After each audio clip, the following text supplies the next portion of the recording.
Today, we are very happy to announce that health departments in Erie, Ottawa, Paulding, Putnam, Sandusky, Williams, and Wood counties will receive funds as part of Governor DeWine's H2 Ohio plan.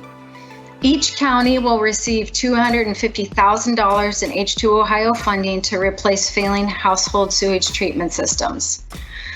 Overall, it's estimated that upwards of 31% of all household sewage treatment systems throughout Ohio are experiencing some degree of failure.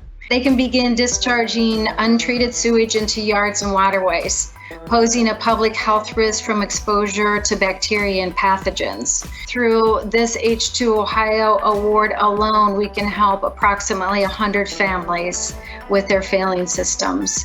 It's hugely positive for the area and has an amazing impact on our watershed.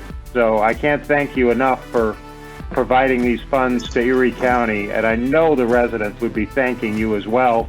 The Ottawa County Health Department is extremely happy to be a part of Governor DeWine's H2 Ohio initiative. This is a win-win situation where we are able to assist families to remove failing sewage systems one by one and make Ottawa County a healthier community for all to enjoy. We are extremely appreciative of the H2 Ohio money, and we look forward to working with you guys. Thank you very much for this opportunity.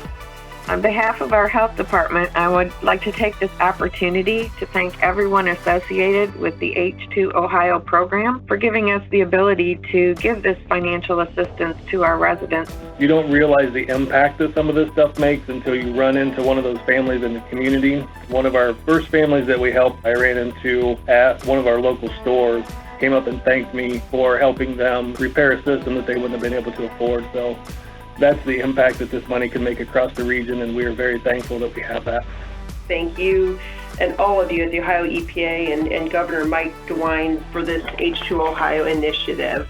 We encountered many families that were really in a tough position, and we look forward to continuing to assist the homeowners here in Wood County. This work is so important because it does directly affect the quality of lives of people in our communities. I just want to thank everyone